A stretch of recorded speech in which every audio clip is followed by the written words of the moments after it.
When Crysis 2 was first revealed to the world, it was met with criticism for straying from that original design. But it's clear that a lot of the changes made were done so to bring the game to consoles. Even still, there's a lot to love here. The problem is, if you actually played the console version of Crysis 2 at the time, you didn't have a good time. Horribly low frame rates, poor image quality, and all sorts of other issues ultimately spoiled the fun. Crysis 2 is not a good game on PlayStation 3 or Xbox 360, and it's all down to technical problems. Backwards compatibility has helped mitigate this somewhat, but Crysis 2 is still effectively a PC experience, at least in my opinion. And I think I'm not the only one that feels this way, which is why I've also brought Alex Battaglia here to talk with me about Crysis 2 on the new consoles. Hey there, John. Yeah, this is an interesting one because we're finally, after all these years, it's been a decade essentially, getting a good version of Crysis 2 on consoles. It's awesome. Exactly. This is the Crysis 2 Remastered release. We've been talking about this during development. And yeah, it's here. And well, the point of this first video actually then is to look at all console versions of Crysis 2. Yikes. Minus the Switch, by the way, which isn't yet available. So essentially I wanted to know how this would compare against the original console release. How does it compare against the different platforms? How does it perform? You know, all that kind of stuff. Because, Alex, if you remember, when we first talked about Crysis 1 Remastered, that video was long and full of issues in that there was performance problems, visual glitches, just so many problems with that initial release. And they have improved it in time, but I guess we were kind of worried that it might happen again with Crysis 2. Yeah. But the good news here is that it's actually good. Yeah, this one's launching in a very different state than Crysis 1. Beyond the, all the other things that I talked about in my PC video back in the day, the console versions had a number of issues with Crysis 1 Remastered, like improper frame pacing, performance issues, rendering modes that really did not do what they really should have, and on top of a lot of other visual issues. This, on the other hand, keeps things simple for the last gen consoles and opens up the performance and visual feature set on next gen consoles. And that's where we should really mention that this release of Crysis 2 Remastered and Crysis 3 Remastered as well is Gen 9 aware. So it has support for PlayStation 5 and Series consoles, Series S and Series X, but it's not a native app. So that means they will be technically running in their GCN compatibility modes, but that does not exactly get in the way of this game looking good or performing well. Precisely. But before we get into the different versions, I did want to start by looking back at that original console release versus the remastered version. I know in your video on the PC, you'll be going into greater detail on that original PC, the DX11 version, with all the extra features enabled versus this one. But I wanted to show just how it was back on PlayStation 3. And as you can see, a lot has changed. The color grading is completely different. We have a whole new suite of textures in effect. The shadow quality is massively improved, the anti-aliasing is enhanced, details are pushed out, and best of all, Sfogy was added to the game. And my goodness, what a difference this makes. Yeah, Crysis 2 on console came out at a time when CryEngine was switching to deferred lighting at the time, and so the lighting was done with direct shadow maps, and for consoles they used one of the first really good implementations of image based lighting for all of the indirect lighting. So that's why in shadows it kind of looks like blue and you get cube map looks. It's very blue looking game, especially the post processing of that original version in comparison to the new one. Very blue. When I talked to the artist about that, actually, because one of the big Crytek artists is actually working on this version, and he noted that they really leaned into that J.J. Abrams look back with Crysis 2. Really strong teal blue sort of color scheme and really punching up the color grading in a way that maybe looked very modern at the time of release, but it doesn't really hold up today. Whereas the remastered version goes for a much more natural looking color scheme, which is only improved by actually having proper bounce lighting in there. It really helps in these dark areas where the old version with the light leak, it doesn't look very good anymore. No, it definitely doesn't. On top of this too, just looking at it, I mean, I think also that they switched over. It's not just higher res textures, but for Crysis 2, specifically Crysis 2, they went back and changed thousands of textures in the game, as well as models and assets as well too, to make them physically based, not necessarily physically correct, because the renderer from Crysis 2's era is not perfect in a lot of ways, but it's better, and that helps the Sfogi generate its lighting in a much more realistic and naturalistic manner. It's a significant improvement is what we're trying to say here. But beyond that, then, the actual platform differences. So this was quite a difficult one to test because I did want to check out the game running on all of the PlayStation and Xbox platforms that it supports, and it's a lot. That means PlayStation 5, PS4, PS4 Pro, Xbox Series X, S, One X, and One S, right? Mm-hmm. But in reality, the results are rather comparable to a degree. So on PlayStation 5, PS4 Pro, Xbox Series X, and Xbox One X, the resolution target ranges from a full 2160p down to a 50% scale or 1080p. It of course uses dynamic resolution scaling, and it relies on this very heavily, often changing from one frame to another. It's very aggressive, but in a good way. It's designed to keep the frame rate up at all costs. And what I've found is that by and large, all four of these versions managed to sort of stick above 1440p on average, I would say, with some of the heavier battles maybe slipping below from time to time.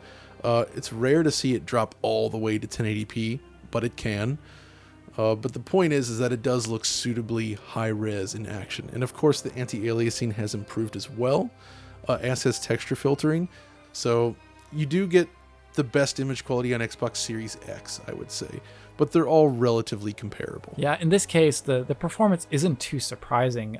Just looking at the PC version, what I've been playing recently, the game is super heavy now that they've added in Sfogi, and they have, really high quality post-processing on top of, we can talk about some more of the gen differences here, but there's a lot going on here. It's not just a last gen game running on these new consoles out here, no. So the other platforms then. Series S bottoms out at 900p, going up to 1440p, and this one actually seemed to hang much closer to that bottom more often, so it is significantly blurrier than all of the other consoles. And by the way, the reason Series S is blurrier than One X or PS4 Pro comes down to frame rate, which we'll get to very shortly. Beyond that, then, there's the base systems, which this is interesting. They actually get rid of dynamic resolution scaling. So on base PS4, it's fixed 1080p. Xbox One is fixed 900p, which I thought was really fascinating because that system launched with a game called Rise, if you guys remember it from Crytek, which was also 900p. And it did not run at a stable 30 frames per second either. Nope. And while Crysis 2 may actually be the older game, as you noted, this is not just a port of the original 2011 release. There's a lot of stuff added to it that makes this game kind of heavier overall than Rise, I would say, if we go by the PC version. So, yeah. And beyond that, though, the enhanced and next-gen consoles have a few extra details. For instance, the tessellation feature that was added in the DX11 version, that is present here on all of the enhanced and next-gen consoles, whereas in the base systems, as you can see with this pillar here, it's just missing. And then there's a few other changes throughout, like in some scenes, they reduced like particle lighting a little bit on the base Xbox One. SSR is reduced in quality on the base systems compared to the next-gen and enhanced systems. Also, the strength of effects like depth of field are impacted by the rendering resolution. So the lower resolution on, say, Xbox One S has shallower depth of field than the next-gen and enhanced consoles. Stuff like that. Yeah, it's, all reasonable compromises to get a game running with software ray tracing, essentially running at 1080p at PS4 or 900p fixed at Xbox One S. And honestly, if the performance holds up, that's not bad at all. Exactly. And yeah, the addition of global illumination via Sfogi, that's a big deal for both the visuals and, of course, performance. So we've talked about this many times before on the channel, but that is definitely important to consider. So beyond all of that, then obviously there's the performance, right? This is a big deal because the original, the reason why we're talking about this with such positive tones is because the PlayStation 3, Xbox 360 version, I'm gonna quote Rich and say it's shite. You know, it's like 17, 14 frames per second, maybe at times. Any single time combat starts up, it's just Dogsville. It's terrible. Yeah, it was never really playable. And the thing is even if you run in backwards compatibility mode, these original versions had that 31 FPS cap, which meant that you would not even get smooth frame persistence. So the games basically never looked smooth on any console. Okay, so John, the first question is, on all of the consoles, specifically though on the PlayStation 4 and Xbox One S, which are running at 30 FPS caps, is at least the cap good? Yes, it is. Oh, good. The frame pacing is correct, compared to, especially because this was also an issue with Crysis 1 Remastered, where there was a lot of frame persistence issues, and it was just constantly juddering as you played the game with the 30 FPS cap. That is gone. Basically, whether you're playing on PS4 Pro or Xbox One X, or you're on the base system, such as the Xbox One, One S, or the base PS4, of course, it's a perfect 30 frames per second most of the time. In very, very, very rare instances, I did note an occasional dropped frame here or there, but by and large, this is about as perfect a 30 FPS as you can get, bearing in mind it is still 30 FPS, but the fact that the frame pacing is good, motion blur helps with fluidity, everything just looks pretty consistent and good here. The only exception is, of course, the checkpoint stutters, which was a problem in the original. I found that it actually stutters a little bit more seriously on PlayStation consoles, weirdly enough, but it is present on both. Relatively minor overall, but it is worth noting. Yeah, that's something that also happens in the original Crysis as well too. Now newer CPUs though, and newer, I would say, devices which are used for saving, like the SSDs, definitely mitigate that issue on things like next-gen consoles and PC. Yes, exactly. And speaking of that then, so we've established that all of the last-gen consoles are capped at 30. They all hit 30. So it's probably one of the most consistent last-generation CryEngine games we've seen yet. And it's a far sight better than Crysis 1 Remastered was at launch. Oh my gosh. But you mentioned earlier it's Gen 9 aware, which means it does have support natively for PlayStation 5, Xbox Series S, and X. And the first thing to note here is, if you look at the patch notes for the game, it notes that the first patch adds PlayStation 5 4K support and other things like that. I should note that version 1.00 does already support the PS5 in terms of frame rate, but it is missing some things, such as the resolution is lower and HDR isn't there yet. Yes. More on that in a second.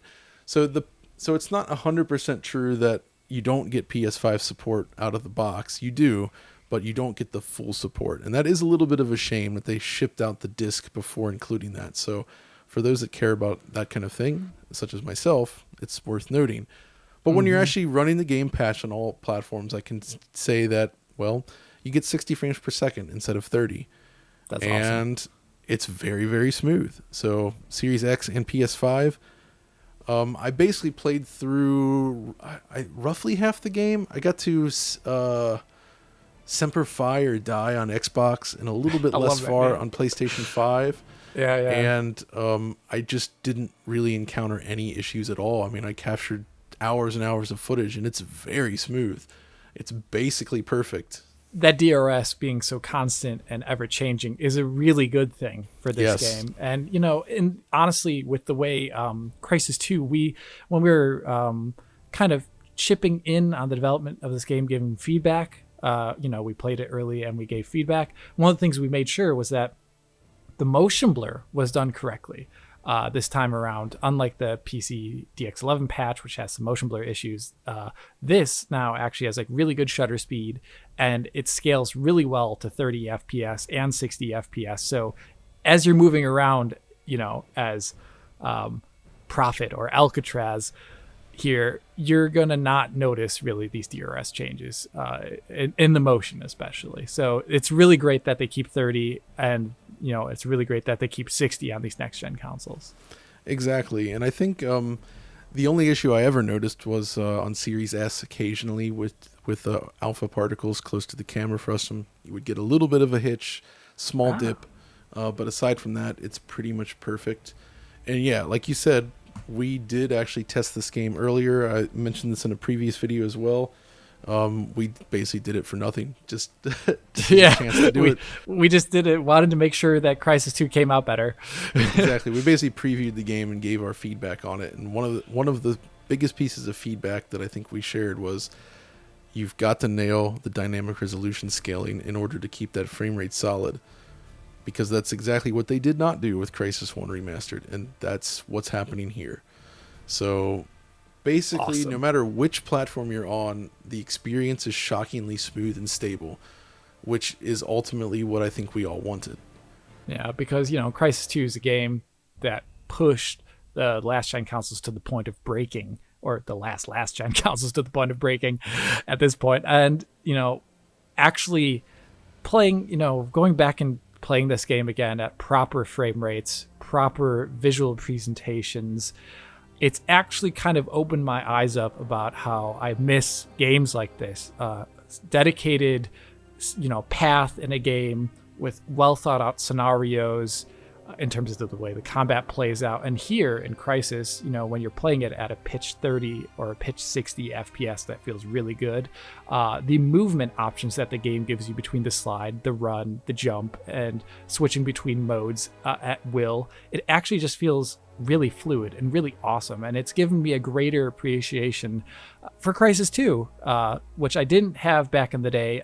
Not so much so for technical reasons, but because I think over time now, this game has aged actually quite well in comparison to its contemporary FPS. Yeah, I tend to agree. Overall, I think it's aged quite well. It feels very satisfying to play, and the mission design is fun and interesting. But that's not to say I don't have critiques. Yeah, of course. There are some. First of all, I will say the AI remains untouched.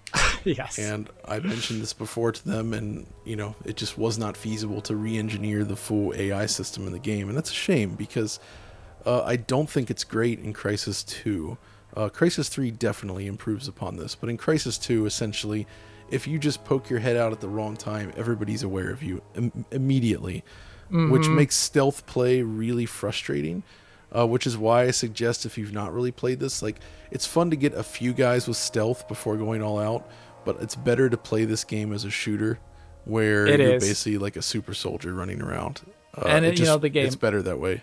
Yeah, the game lends itself to that. The armor mode in Crysis 2 is pretty overpowered, and you're gonna feel really strong. Though. It's fun. It's fun though. I'll definitely agree with you. I was just playing the PC version and just immediately go out of stealth and they see me, and everyone knows. And given the game's checkpoint system, it's not like you can really save yourself. And this is fixed in Crysis 3. I should note. You can play that game in stealth quite easily in comparison, so it's a very different experience. But the other critique I have, there's actually so in this version of the game, there is still one technical problem that I found, and it's the HDR support. Ah, yes.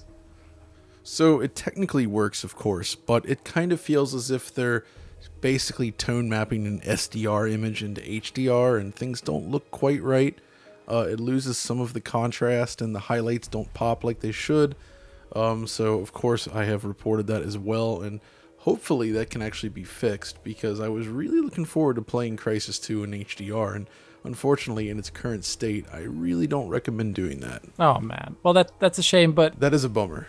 It's a bit of a shame, but, the rest of the package currently, and this game is obviously going to be getting patches and whatnot, would you say as a final verdict that we're actually looking at a really awesome version of Crysis 2 here, or would you say people need to skip this? If you want to play Crysis 2 again, yes, this is very good. The console version turned out great. But yeah, I mean, I've always loved these games, and I do think that they actually hold up better than you might expect. I mean, I certainly enjoyed playing Crysis 2 and 3 more than like Far Cry 6, for instance. It's very different games, though. really, but Yeah. it's cool. I like it. So yeah, if you have a console and you've wanted to play Crysis 2, now you can finally do it and have a good time, unlike before. So I mean, this doesn't look like a next gen game, but it's surprising to me just how good it looks as, say, a PS4 era game. It holds up really well for a game that was originally created in 2011. It's amazing, actually. Just going back and forth, once again, looking at that PlayStation 3 version versus, say, the Xbox Series X version. My goodness, this game scales really well. So yeah, they did a good job here on console. And if you're watching this video right now and you're wondering, hey, where's that PC video? Well, I'll be covering essentially in my video Crysis 2 and Crysis 3 combined, going through all the PC specific features there, as well as going through the really in-depth look at the differences between the original Crysis 2 and Crysis 3 and this new remastered version. So watch out for that. And I'll be back with a Crysis 3 video as well, because we're also looking at that across all the different consoles, because there are some interesting differences there. But I think that's going to do it for this video, so thanks for joining me, Alex. Of course there, John. And if you guys enjoyed this, as always, be sure to like, subscribe, ring the notification bell, check us out on Patreon. You know all that stuff. All the stuff we always say at the end of the video. It's all still true, I swear. But until next time, this is John signing off and saying... Auf Wiedersehen!